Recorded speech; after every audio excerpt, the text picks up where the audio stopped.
Now we'll get on to housing. Thank you. Minister, why does there appear to be little governance or restriction on overseas ownership of existing residential property and newly constructed residential property? Well, I think we answered this earlier today, but it wasn't the issues that were to be referred to the ATO over essentially the approvals to buy for foreign investors to buy. I want to put it in context so that the ATO understands. So, many countries do not allow foreign ownership of their residential property. Why does Australia allow foreign investment in residential property with minimal restriction? Is that to the ATO? To you, Minister. Well, I think as I went through this morning, there are restrictions in place, and it is something the government On monitors. older properties, but not on newly constructed or first residency. Isn't that correct? No, well, I mean, for foreign investors, it is targeted at new properties, unless you get an exemption, is my understanding. But we don't have that. What's the those group of officials here. We've got our Deputy We don't Commissioner have of they've gone, but that was the evidence this morning. We've got our Deputy Commissioner of International here that is responsible for the registers that we maintain, and he will try to answer any. So you're purely a registry? No, Hector Thompson, Deputy Commissioner, International Support Programs. So I think, as was touched on this morning, in the residential property space, the foreign investment regime essentially seeks to sort of promote the growth development of housing stock, and the way it does that is by restricting foreign investment to new builds, development of existing builds or vacant land. There's only one circumstance in which approval for an established dwelling will be granted under that regime, and that's for temporary residents, and those properties will need to be divested when that person ceases to be a temporary resident. So established properties cannot be purchased by foreigners? The scenario where an established property will gain approval to be purchased by a foreigner is where they're a temporary resident. Right, but other than that... sorry? And is it their primary residence, isn't it? They will be required to live in that. But other than that, they can't purchase? That's right. Sorry? Correct. Other than that, they can't purchase existing residential property? Correct. Can they build a new property? So there's, broadly speaking, three classes of properties that a foreign resident might get approval to purchase. One would be vacant land.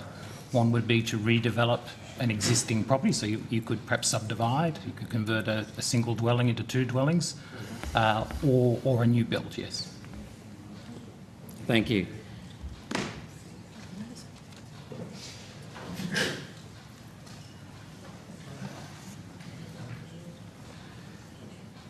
Doesn't it still mean, though, that the system is fairly unregulated? Sorry, I missed Doesn't it mean that the system is still fairly unregulated? People can come in and develop?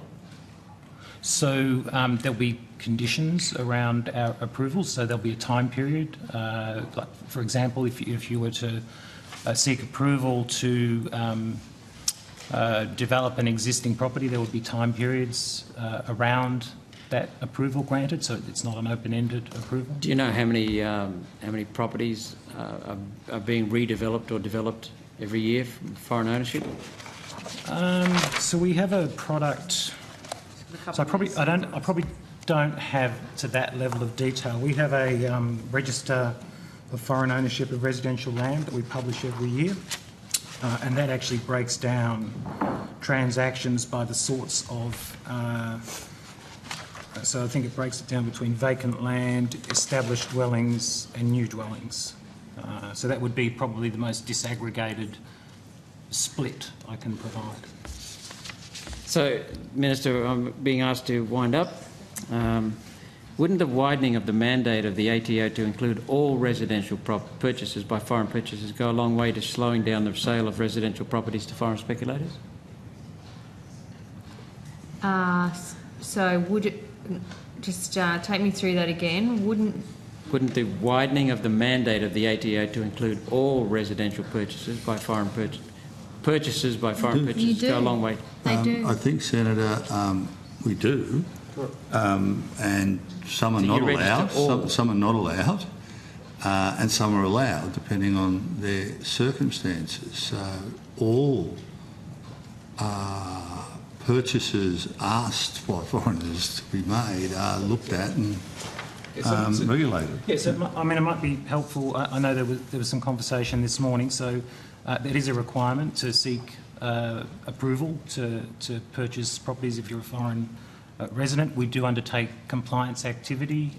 We do, in some cases, force divestment of properties. There was a reference made to a civil matter in 2022 where the court imposed penalties of $250,000 on an individual for purchasing 4 properties without approval. How many existing residential properties have been bought by foreign purchasers for each year over the last 5 years? We'd probably take that on notice, I think. We can take that on.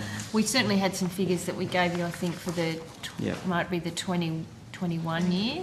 But I think if you want us to go back 5 years, we'd take that on notice. What monitoring is in place to keep track of foreign purchases of existing residential properties? Senator Roberts, can I ask you to see if you can't put your questions on notice? We do need to wind up.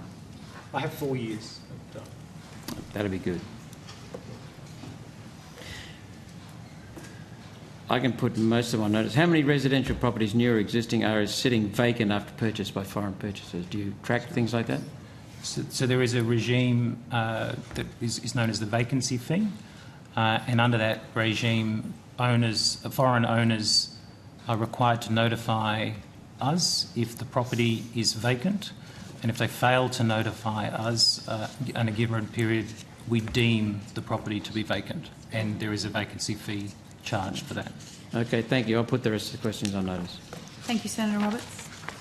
Chair,